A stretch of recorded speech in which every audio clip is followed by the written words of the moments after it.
How to choose an e-bike, pick your next ride. The question I want to ask you is, how do you tell somebody on an e-bike from somebody who's not on an e-bike? You can't, because the audience is exactly the same. In a few moments I am going to explain the basics about how to choose your electric bike, e-bike. In a few moments we are going to talk about how to choose an e-bike. The person to ride an e-bike is virtually anybody. It could be you, or even you. It's definitely been me.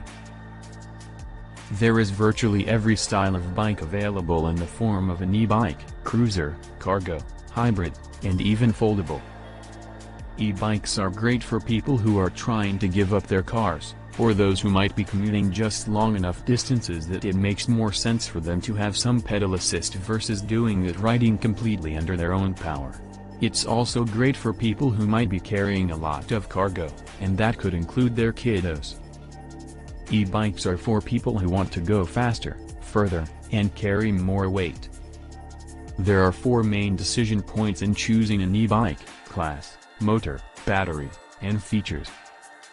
Let's first talk about e-bike classes. There are 3 basic classes of bike: Class 1, pedal assist to 20 miles per hour, Class 2, pedal assist to 20 miles per hour plus throttle mode, and Class 3, pedal assist up to 28 miles per hour.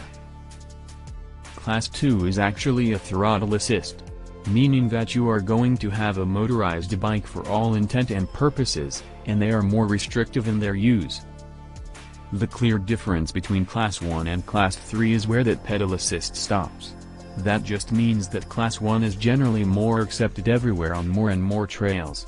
Whereas, Class 3, you might still have some restrictions, primarily in mountain biking, but not exclusively so. You want to check in with your local authorities to make sure that your bike is permitted on community trails. Now let's talk about motors. Motors generally come in 2 types, either placed in that bottom bracket called a mid-drive motor, or they'll be located in either the front or the rear hub, so a hub drive motor. The difference between these generally is that a mid-drive is going to feel a little bit more balanced and mirror your natural pedal stroke, and hub drive motors, depending on where they're located, will tend to feel either more push or pull. When you're considering whether you might want a mid-drive motor, the things to consider are again, the placement of the motor, and the fact that it frees your wheels up to make them easier to maintain. If you have flats, for example, it is a lot easier to pull your wheels off and change the flats yourself. In addition, mid-drive motors work with your gearing system, which allows for more efficient use of your battery. The other 2 major considerations in what a motor does for an e-bike are torque and wattage. Torque is the force that helps move that bike forward, and the wattage is the amount of electricity or power that's required to move that bike. Wattage speaks to how quickly the battery will drain. Typically an e-bike that you're going to purchase in most bike stores is either going to have 250 watts, or 500 watts, and, in some cases you might find 750 watts.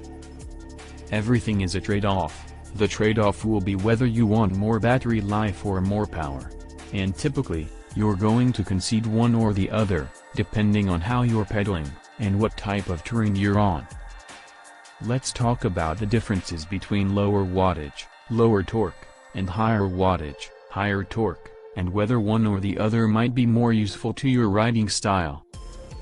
When we are talking lower torque, lower wattage, the bike typically will be more efficient, and you might be doing a little bit more of that work on your own with just light pedal assist. The upside of this is longer range. You might want higher wattage, higher torque as if you're looking for that workhorse of a bike. If you need the bike to provide more power under load, and you might be carrying more load, so you need bigger power and you might need less range. It's also great for very hilly terrain, the very terrain where that extra power is super useful. There are 2 primary things that you want to know about batteries. The first is where the battery placed. You're going to have either an internal but removable battery, or an internal non-removable battery, or an external battery. The pros and cons of these are that, clearly in an internal battery, whether it is removable or not. An internal battery makes for cleaner lines on the bike, and makes everything look and feel a little bit more like a regular bike. And it allows you also the option for some braze-ons where you can actually still attach a water bottle cage, for example. An external battery will be more easily removable, and typically more easily exchangeable, and they can be placed in several different areas on the bike. The second consideration of a battery is the capacity of the battery.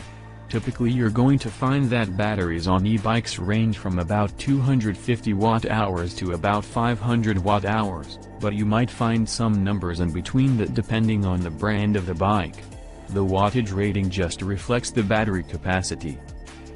The question that everybody asks when they are looking at e-bikes is, how far will this bike take me? The easiest, simplest way to answer that is, it depends on how much pedal assist you're using. The more pedal assist you use, the lower the range. The less pedal assistance you use, the longer the range. When you're considering what the range of the bike is, do consider that manufacturers will post what that range can be. It might be 20 to 40 miles, it might be 40 to 50, or 50 to 70 miles. But, be aware that that range is based on the least amount of pedal assist being used in that e-bike. There are a couple of final considerations that you might want to think about when you are choosing your bike. E-bikes start to have a lot of other really cool integrated features, like built-in lights, built-in security and locks. If you want those things incorporated into the bike, it is something also to think about when you're shopping for an e-bike. One of the most important tools on the bike for most riders is going to be the controller.